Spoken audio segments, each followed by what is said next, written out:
Good afternoon, everyone. Hope all's well. We'll start for a few more seconds as everyone is coming in for this informative, interactive webinar that we have for you from one of our great consultants, Roslyn Rice, along with our co-presenter as well, Michelle Cava, that will be joining us in a few seconds as well. Just some general housekeeping items. This is a recorded webinar, so in case you have to step out, answer a phone call, finish up your lunch, no worries. All participants will be receiving today's presentation along with the recording for the YouTube channel, so definitely encourage you to like and subscribe. In addition, if you have some additional questions throughout today's webinar, I encourage you to put them in the Q&A. So like that, throughout today's presentation, either my colleagues, Lauren, Alexis, or I will be more than happy to answer those questions for you and moderate them for you. So Roslyn will be more than happy to answer those questions for you. This is a good opportunity to network, get to know everyone that is present today. Certainly encourage you to introduce yourself. What type of business do you have? What industry you're in? So that we'll be able to provide some additional examples and tidbits. At the end of the day, we want you to have a few aha moments in today's presentation. So once again, my name is Jesus Padilla. I am the Assistant Director here at the Florida SBDC at FIU. And I'll briefly describe who we are, what we do, and how our center can assist you with your business needs.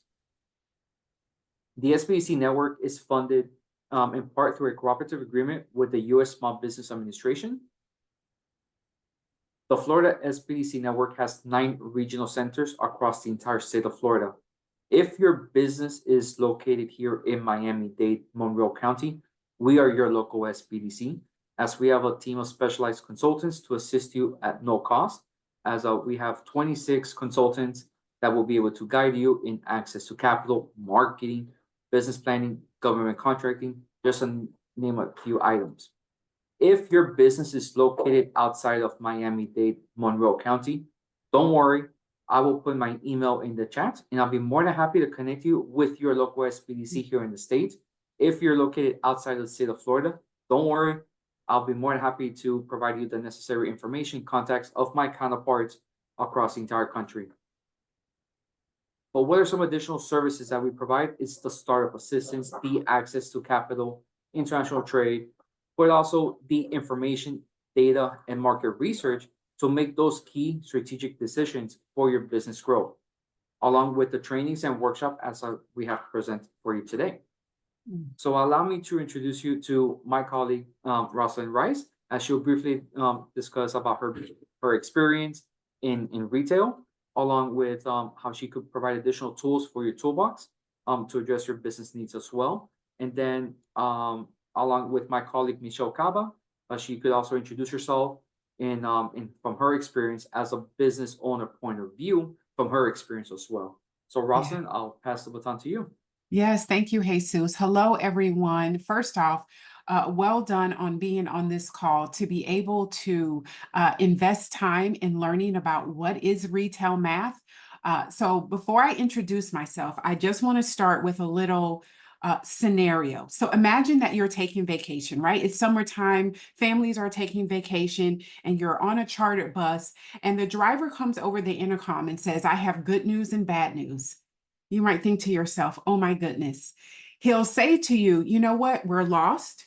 I have no idea where we're going. I don't know how fast we're going. I don't even know the direction in which we're going or how much gas we have left. But the good news is we're making progress." When you think about your business, or when you think about this driver, he is literally driving blind. And sometimes that is what's happening in our business. As business owners, we're running our business, but we're flying blind. Our eyes are closed because we don't understand the financial data that is here to really help us gauge what the next step is. It's important to know, analyze the information that's provided for our businesses. So no longer do we want you to just subjectively say, "Hey, my business is good." This class is all about you taking that blindfold off to understand more about your business. So who am I? On the next slide, you'll see my name is Roslyn, and then I'll let Michelle introduce herself. My name is Roslyn, and I am someone who is an introvert and often holds a microphone because I'm a speaker. But one of the missions that I have is to truly empower business owners to be able to keep profit in their business. And that's what this webinar is all about today. So I've worked for some of the top brands in really the world and with some of the top retailers in the country, Michael Kors, Emporio Armani, Macy's, and many, many more. I've built strategies that have allowed millions to flow within businesses. I have an identical twin sister, and I am a beloved Gator alumni. So that's a little bit about me, and I am so willing to share what I know with each of you. And Michelle, do you want to introduce yourself? If not, you might be muted if you think you're talking. We can't hear you. Oh, so sorry. Here I am. Can you hear me now? Yes. Awesome. So thank you, Roslyn, for the introduction. My name is Michelle Kaba. I'm an FIU consultant. I also own my own agency, and I've owned several businesses throughout my lifetime, along as working on a trading floor for 20 years where numbers were my life. And so I know the importance of the stories that numbers tell and how they help us drive the decisions that are important in becoming profitable. And like Roslyn, my passion is helping business owners get unstuck and find profitability in their businesses. Yeah. Thank you, Michelle. All right, so on the next slide, you'll see a little bit about what we're going to talk about. We're going to take those blindfolds off, and we're going to start to take those blindfolds off.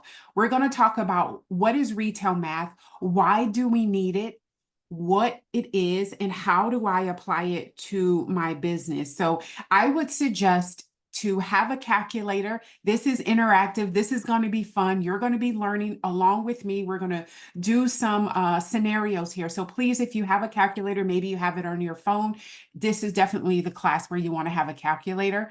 On the next slide, you will see, why do we need retail math? Retail math really helps in many different ways, but it helps to build accountability. When you're looking at your numbers, you'll hear it called your sales numbers, your metrics, your sales data, your KPIs, your key performance indicators.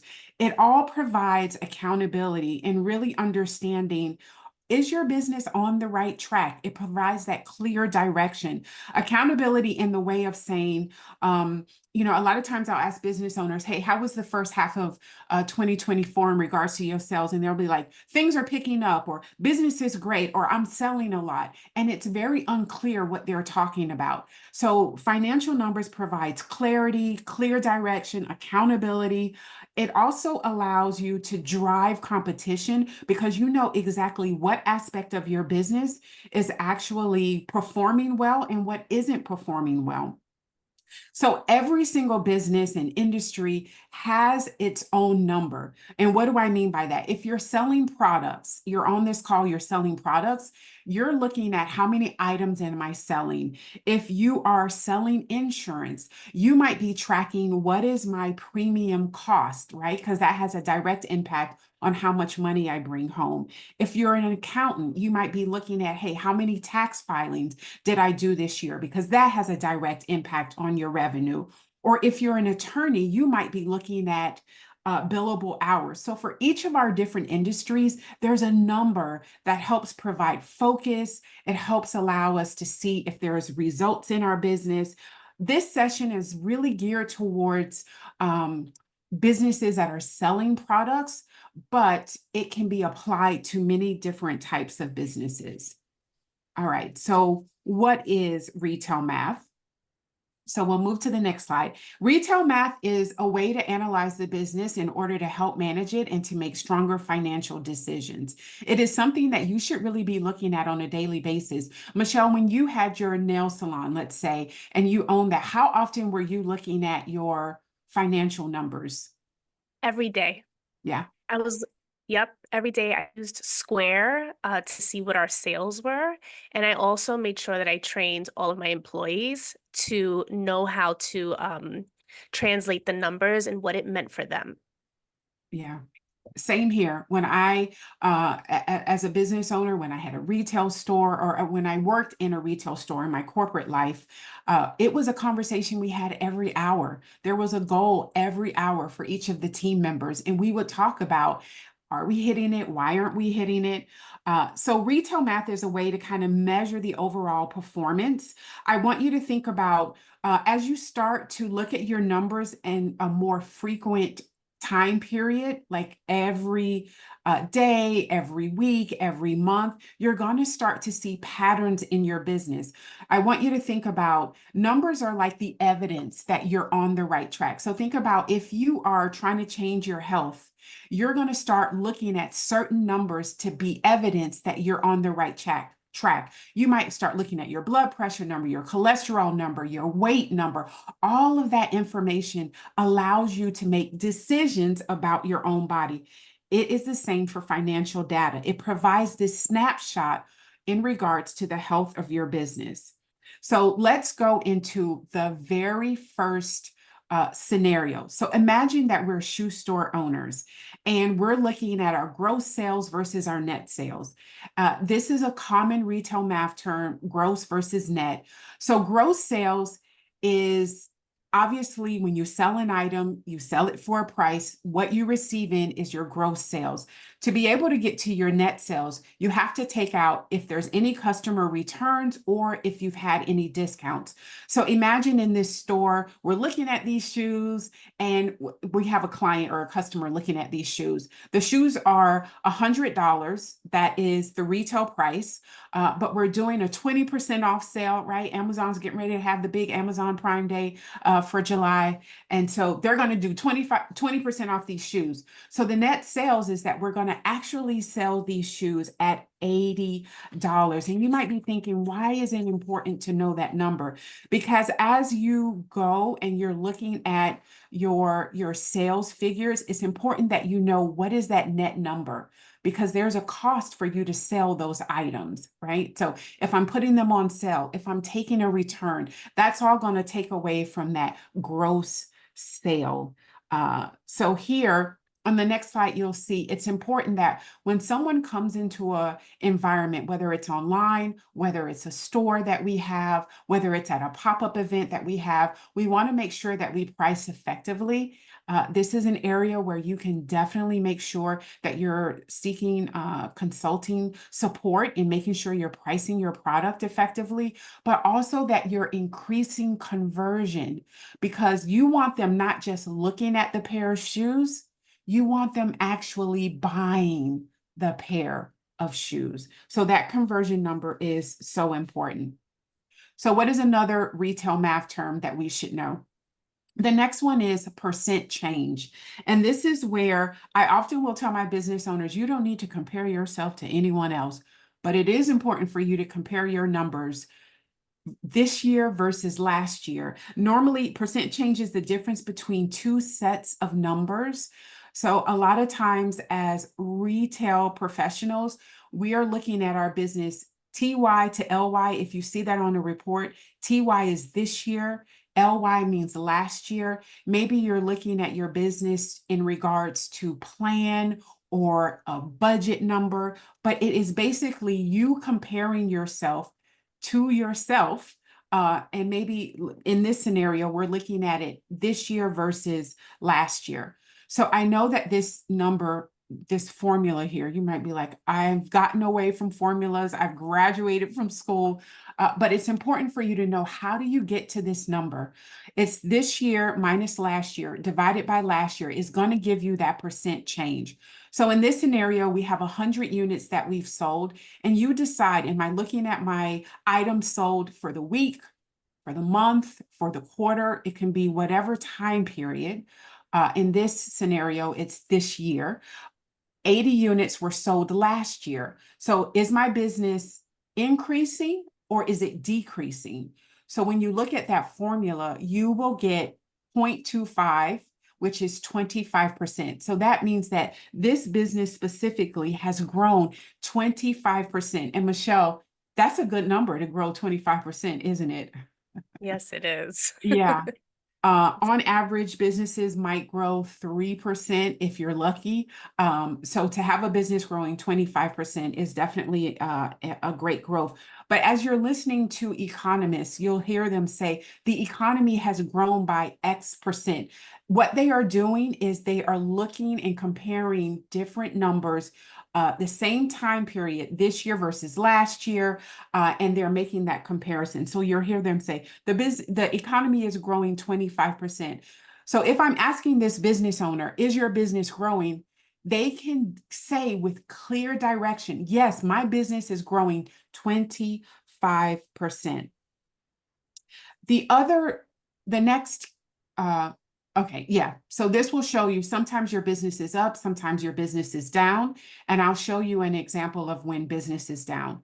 But the next one in regards to percent change is to look at, on the next slide, you'll see this is where the business is down. So let's say we just flip those numbers. This year, I only sold 80. Last year, I only sold 100. So if I do the math there, 80 minus 100, and then I divide that by 100, I get a negative 0.20, which is negative 20%. So that right there is a red flag. I need to have a conversation. I need to be talking to Michelle about my marketing and my branding efforts. I need to understand, why is my business down 20%? Where is it down? Many times we have businesses where we have multiple categories. For instance, if I'm selling jewelry, I'm selling earrings and bracelets and necklaces and anklets. What category of my business is down? So once you start seeing financial information and understanding it, it allows you to dive a little bit deeper into your business. All right, on the next slide, you will see another common term, percent to total.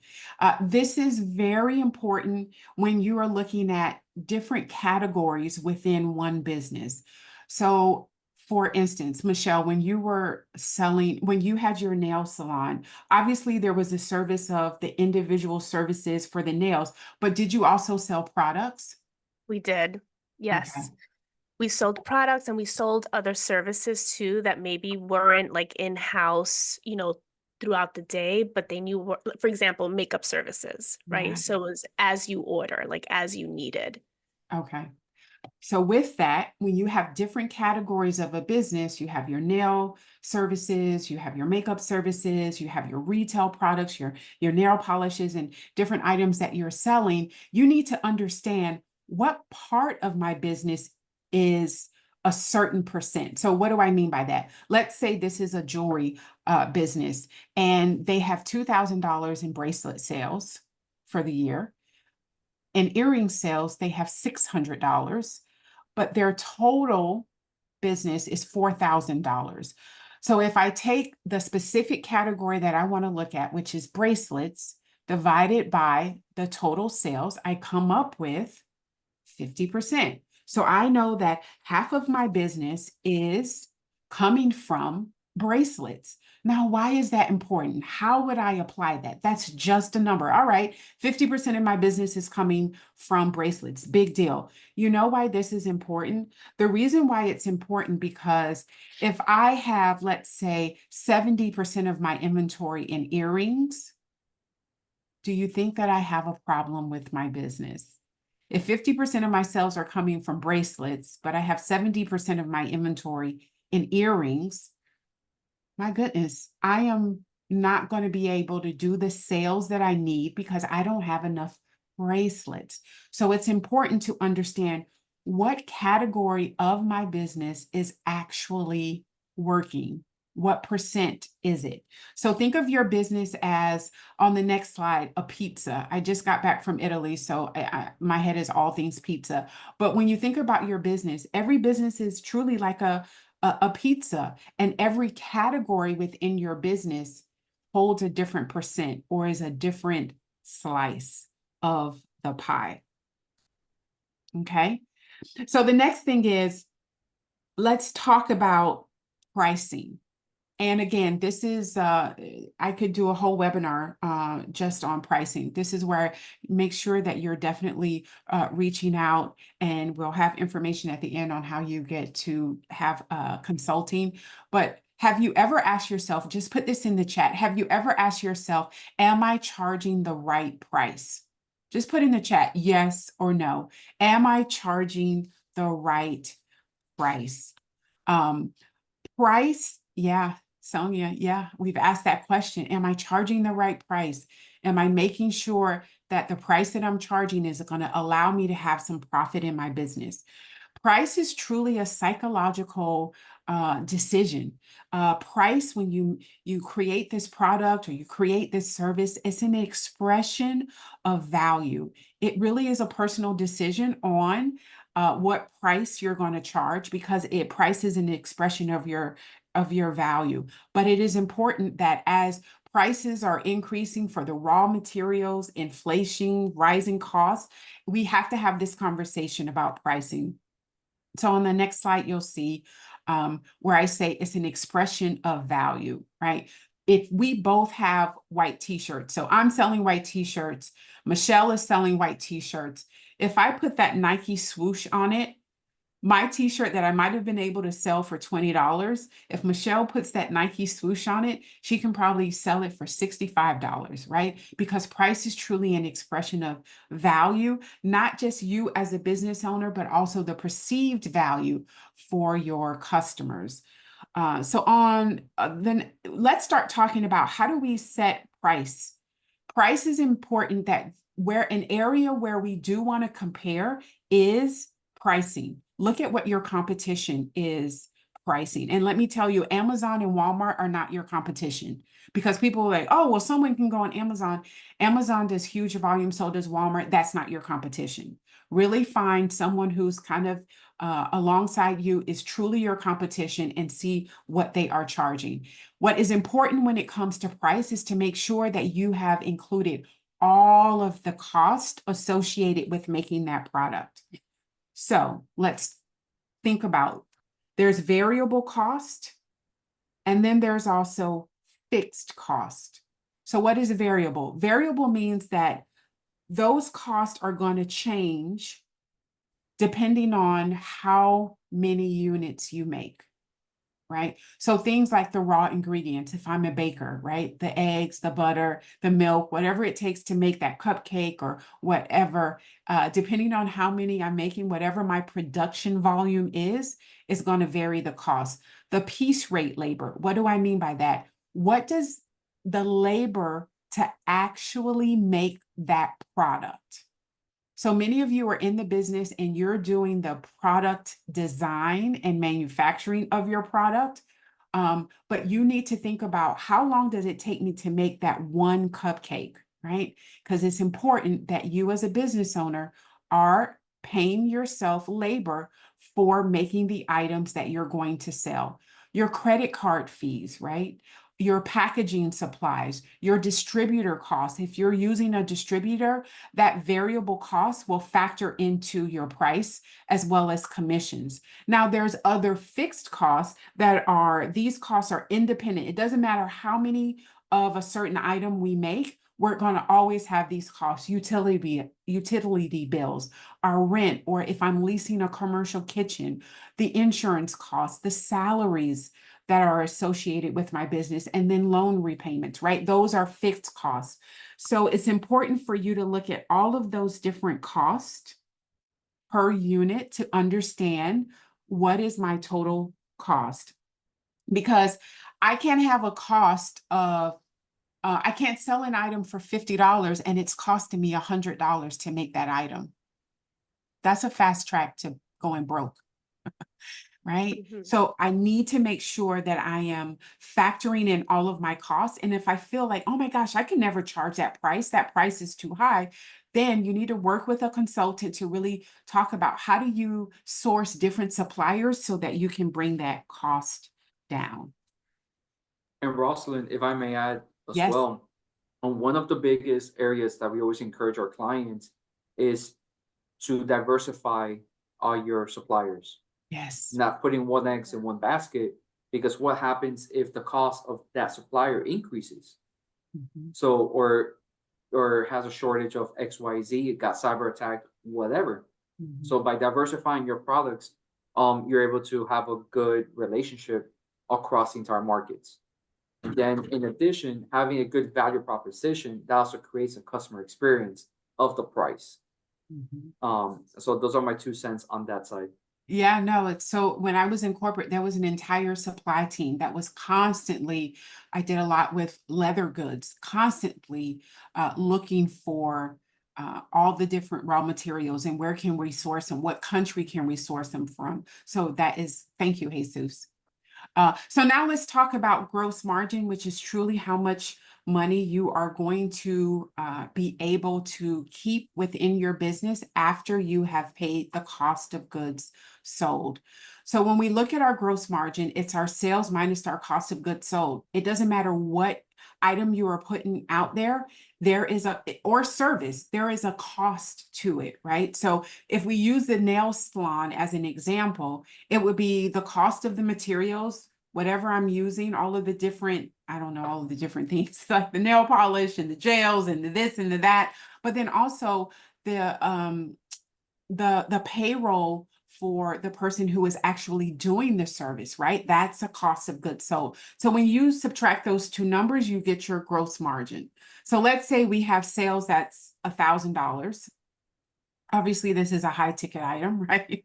And then the cost of goods sold for that item is $350, right? So it costs me $350, but I am charging $1,000 for this item. When I look at it, my gross margin dollar from in a dollar perspective is $650. So now that $650 I get to use towards my operating expenses, my office supplies, and other things that don't have a direct cost on sales.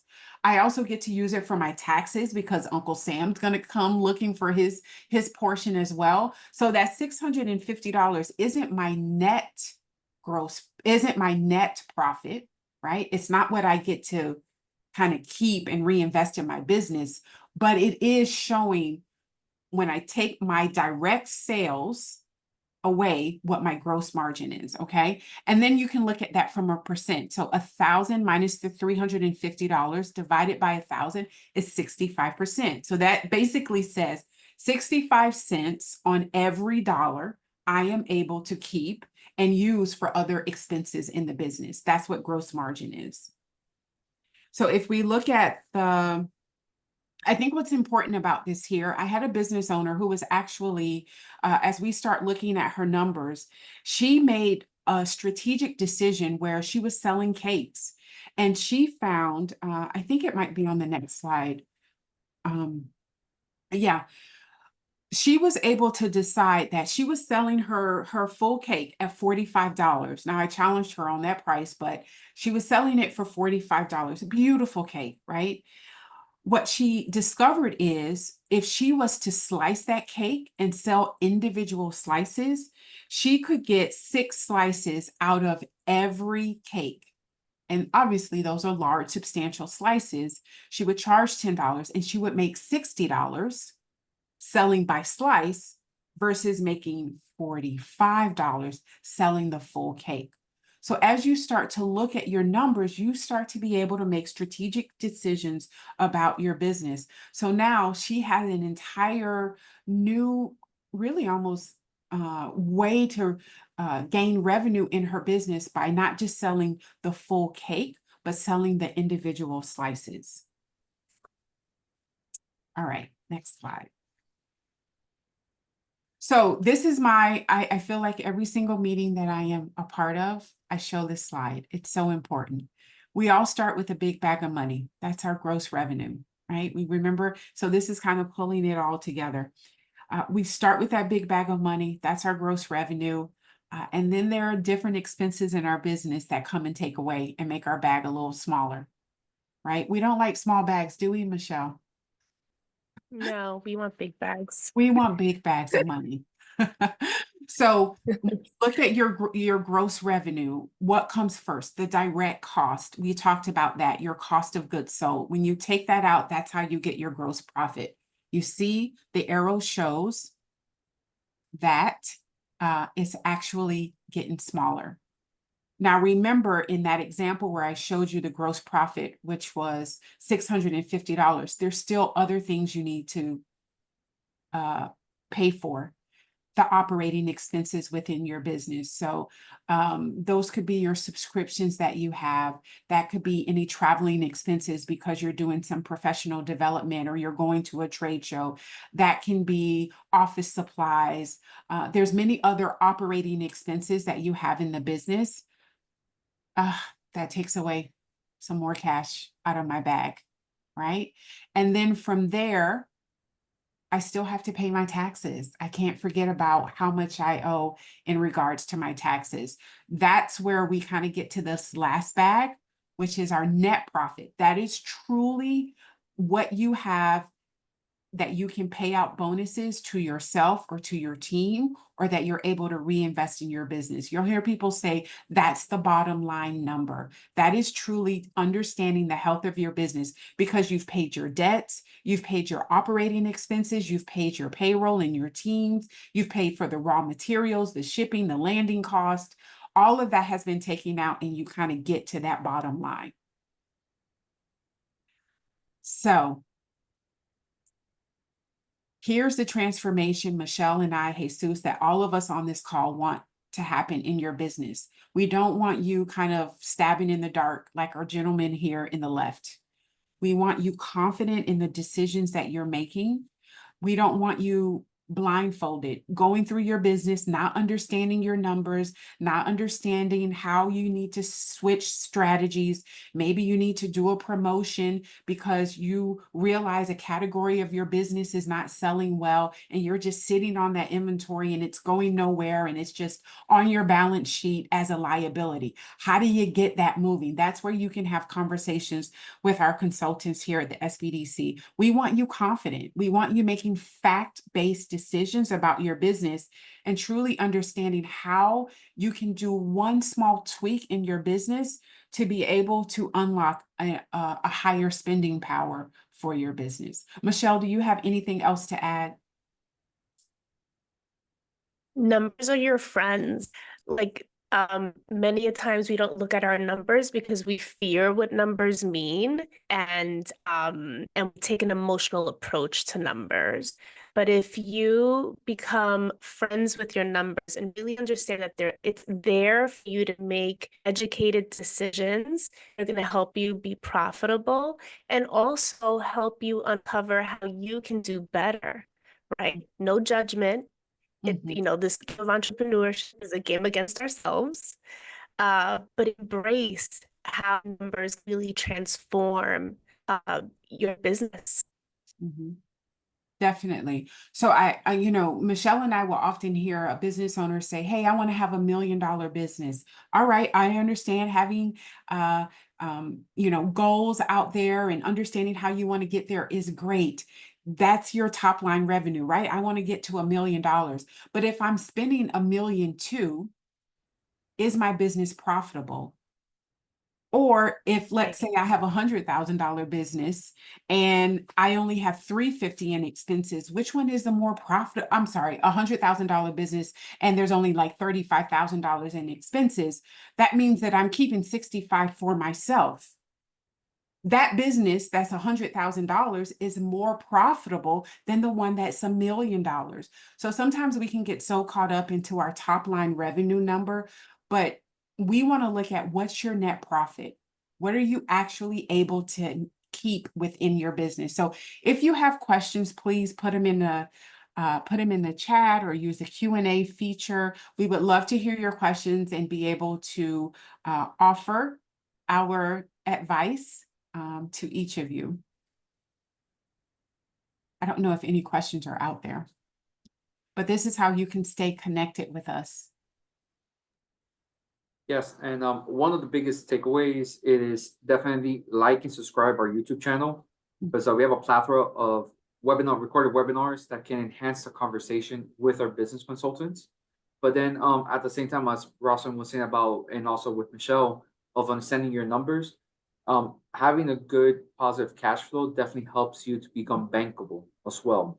to Mhm. create the business expansion and enhancing those key strategic approaches for the next level of the next phase of the business that you like to cater to. Yes, definitely. And being bankable is what you want for sure. Yep. Keep those questions out there. But I wanted to ask Michelle a question. I'm going to ask a question, right? Go for it. Ask my own question. So a lot of times businesses will focus on trying to retain customers, but might neglect acquiring new customers, which if you're looking to be bankable, they're going to look at what is your client acquisition, how many new customers are coming into the business. Michelle, can you give us some tips on how to market to new customers? How do we get new customers into our funnels? Yes, I'm happy you're asking me this question today because I did this little activity for myself for my own business yesterday. What I often suggest is that you sit and look at your customer base. And from your customer base, what are other businesses that are servicing your customers, not competing with you, but have the same customers as you, and go and partner with them. Mhm. Find ways to create referral partnerships that are aligned, right, with the goals that you're trying to achieve. Mhm. That's one way.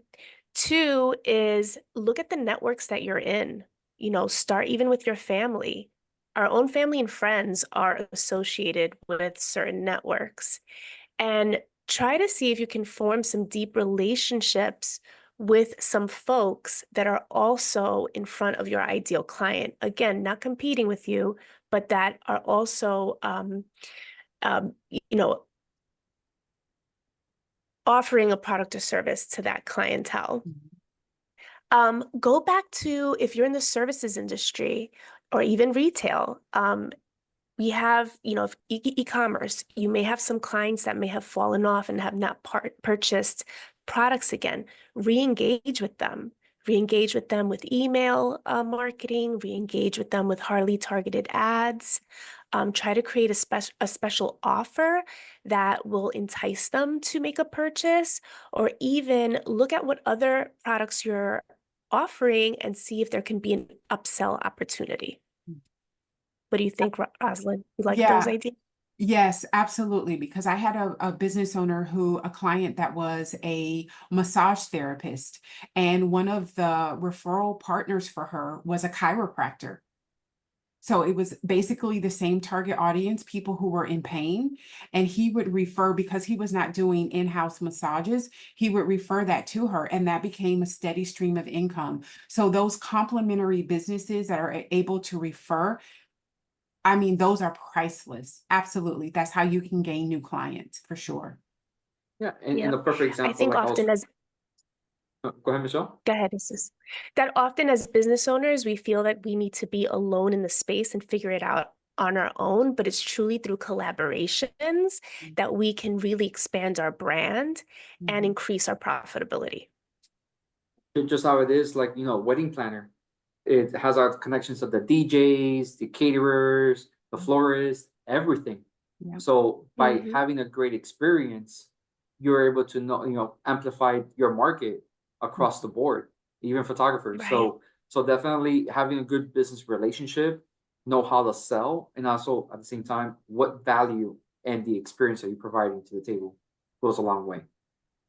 Yes. Correct.